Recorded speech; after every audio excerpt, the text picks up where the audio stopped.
जैसा कि इस वक्त हम मौजूद हैं सिंध के खूबसूरत कुदरती मकाम पर जिसे बड्रो जबल कहा जाता है। ये 7 से 70 किलोमीटर की दूरी पर है। यहाँ पर एक्स सीएम मरहूम सैयद अब्दुल्ला शाह ने अपने दौर में 94 में जो है यहाँ पर टूरिस्ट गाह और यहाँ पर TB centre, police training centre भी बनाया, लेकिन मौजूदा हुकूमत की अदम तवज्जो के बायस यहाँ पर करोड़ों रुपयों की लागत से जो बनी गई यहाँ पर बिल्डिंग्स हैं और यहाँ पर टूरिस्ट के लिए यहाँ पर जो रिहाइश गाह बनाए गए थे वो जो हैं अभी तक गैर फाल है। और यहाँ पर आज हमारे साथ 7 प्रेस क्लब के जो सहाफी दोस्त हैं वो भी यहाँ पर विजिट करने आए हैं, उनसे भी बातचीत करते हैं। अब्दुल्ला शाह साबिक वजीर आला सिंध जो थे, उन्होंने यहाँ बड्रो जबल पे एक शहर बनाने का जो मंसूबा बनाया था, उन्होंने एक शहर की बुनियाद रखी थी।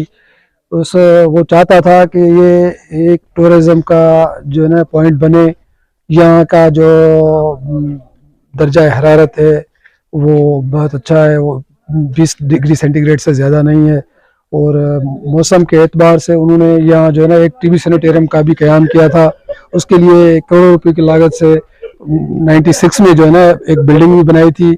और यहाँ उस वक्त लॉ एंड ऑर्डर की सिचुएशन भी बहुत ख़राब थी, उसकी वजह से उन्होंने लॉ एंड ऑर्डर की सिचुएशन को बरकरार रखने के लिए, बेहतर रखने के लिए यहाँ एक पुलिस ट्रेनिंग सेंटर भी जो है ना की बुनियाद रखी। लेकिन बदकिस्मती से अब्दुल्ला शाह की गवर्नमेंट जो है ना जो ख़त्म हुई तो ये करोड़ों रुपए जो है ना वो मिट्टी में मिल गए।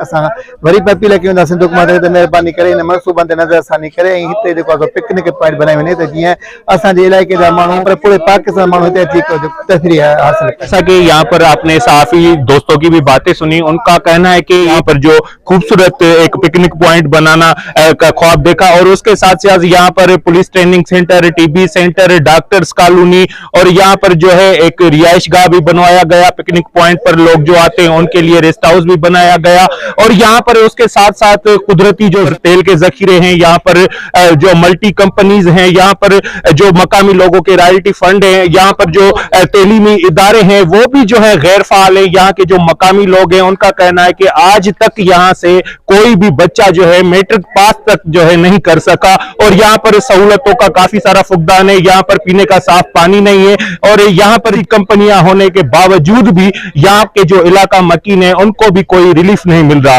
तो जरूरत इस बात की है कि वो मौजूदा हुकूमत को चाहिए कि यहाँ पर तवज्जो दे और यहाँ पर जो ये बनी हुई बिल्डिंग्स हैं इनको जो है दोबारा से फाल किया जाए। कैमरामैन टीम के हमरा माजिद अली कुरैशी, बड्रो जबल, सेवन शरीफ। Z110 न्यूज़, खबर की असल खबर।